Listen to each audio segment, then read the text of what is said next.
Okay, I watched a movie called 65, and trust me, you'll know what that means by the time I start explaining. So you got this guy named Mills, played by Adam Driver. You know the guy that was in the Star Wars movies, the recent ones, Darth Maul and all that shit. Well, anyway, he's chilling with his wife Nala and his daughter Neville. They're on some planet called Samaras, and there's only three of them, honestly. Now the thing is, he's got to leave his daughter. He's got to go on this trip for like 2 years. But the thing is, his daughter's got some type of illness or whatever. The only reason he's leaving so he can get triple the money, so he can pay for this you know what I mean, this cure or whatever like that to save his daughter. So basically, 18 months goes by. He's has a cargo of like 35 people or whatever. I guess he's supposed to bring him to a certain place so he can get the money, so he can get the cure and all that other stuff. During all this time, he gets hit by an asteroid field and lands on a daggone planet. Half his ship got, you know what I mean? One part of the ship is down this way, the other half of the ship is on the other side of the planet. Well, not that far, but it's really far enough. Bottom line, he survived. His legs hurt badly though. Everybody else in the ship is done deal dead as shit. Some of them landed in swamps. Regardless though, the ship is somewhat semi-functional. The thing is, he's got his like little gadgets or whatever, and he finds out the other part of the ship is still functional, but it has like pods or whatever, you know, escape pods. He's completely distraught. Then he finds out one of the cargoes actually have a little girl that's still alive, a girl by the name of Koa. The thing is, she don't really speak English. She understands certain words like home and family and stuff like that. Like he's, you know, trying to, anyway. But as he's saving her, he sees this big ass three-legged footprint. We're like, the fuck is that? Then we find out the supposed planet he's on is actually Earth. 65 million years ago. Not in the future, in the past. Now, let me ask this. He's got a spaceship, technological guns, you know what I'm saying? These little extracurricular grenades. Who invented this shit 65 million years ago? Like, from what timetable? Like, that long ago? Yeah, I know it's a sci-fi flick, but anyway. So basically, it's a bunch of dinosaurs living on Earth. Velociraptors, T-Rexes, all that shit. So the thing is, him and Koa, they gotta go to the other side, they gotta get to the other part of the ship so they get to the escape pods and get up out of there. But when she starts talking about family, he kind of lies to her and tells her that, yeah, your parents are on the other side of that spot, just to get her to go. But he knows her parents are done deal dead as shit. So they go this whole other side, they almost get attacked by velociraptors. Then they got these weird looking dinosaurs. They're like carnivores, but they kind of look like lizards. It's hard to explain. But they get caught up as Mills is trying to get to the top of this tree or whatever like that, so he get a signal with his communicator or whatever. But he ends up falling out the tree and messing up his arm. And that's when these velociraptor thing come. She snaps his arm back in place just in time so he can start the shooting.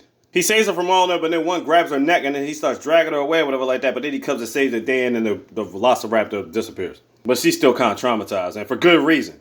So Mills and his daughter Neville used to do this like whistle thing where they put their hands to their mouth and it would do some type of like mating call or whistle call, whatever like that. And he was trying to teach her daughter to do it and she was able to do it. So we get this scene where it's like he's trying to get Cora out of a funk or whatever like that, and they end up doing the thing, and then she ends up doing it better, whatever like that. The problem with that is, I understand it's one of those sentimental moments to get her going, but the problem with that is it's like, it could be a fucking mating call, you know what I'm saying? It's nothing but goddamn dinosaurs there, and you and Koa, like, really?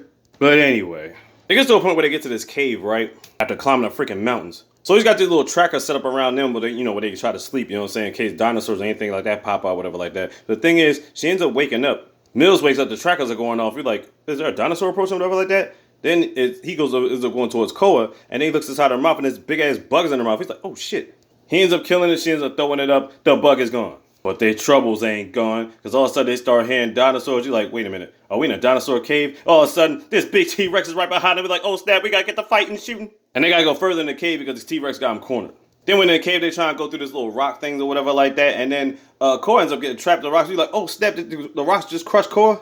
Mills is devastated, but then he hears the whistling, and he knows she's still alive. She somehow gets free of the cave, whatever like that. And this is the thing where it happens where she's got this stick. Now, she was playing with like berries a while ago, and Mills was telling her not to eat the berries because they're poisonous or whatever. So what she does is she takes the end of the stick, she starts sharpening it up, whatever like that. And then she wraps like berry juice around it and then flips it with the leaf or whatever. So this is going to come back later on. Mills somehow makes his way out the cave too. He ends up looking for Cora, but then he ends up getting caught up in quicksand. Cora ends up getting chased by a little baby velociraptor or whatever like that. She ends up stomping this tree or whatever like that. He ends up trapping and throwing some grenades in there, or some grenades that Mills gave her. Right when Mills is about to drown in the quicksand, Cora comes through with a branch to save Mills. And now it's time for them to finally get to the ship, which they find. So we find out on the ship he had all these recordings on Neville, and we find out within a year of the 2 years, Neville ended up dying because he didn't get the cure to her in time, you know what I'm saying? Sad. Cora ends up exploring that part of the ship where she's looking for her parents, and she finds her parents in the capsule's done deal dead as shit. So she's thinking to herself, Mills lied to her. But Mills, he just didn't want to break her spirit and whatnot, you know what I'm saying? Because he had to keep her going because he didn't want her to die with fucking dinosaurs. So basically they're getting escape pods, everything's working, they're trying to escape. And then on top of that, you got asteroids that's about to come down. An asteroid field that's about to wipe out everything on existence on planet Earth. So remember they trying to get that poppin', another T-Rex comes out and it knocks that ship all the way down. Still functional, but they fucked right now. Mills gets out so he can stop the dinosaurs because there's 2 T-Rexes now. He ends up shooting one, but here comes the other. So he's basically running away from the T-Rex, right? He gets across one of these little geysers that we seen at the beginning of the movie. The geyser spits out water at a certain time, but basically it feels like acid. He got the T-Rex to get hit by it, but it ain't do nothing to him the first time. Then all of a sudden, Cole comes out of nowhere and stabs him in the eye with the stick with the poison fruit on it. See, I told you it was gonna come back in the movie. And then he gets the full blast of the geyser, and then the T-Rex gets done deal that ain't shit. So now they get back in the pod, and they gotta escape before the asteroids hit, and they escape just in time. The asteroids hit the Earth, and it cleanses everything. The end. Now, apparently this was in the movie theaters. It was not a box office hit, but it did have some, aesthetics. It had some nice visions of the layout and things of that nature. But I mean, it is what it is. 65 on Netflix. Check it out.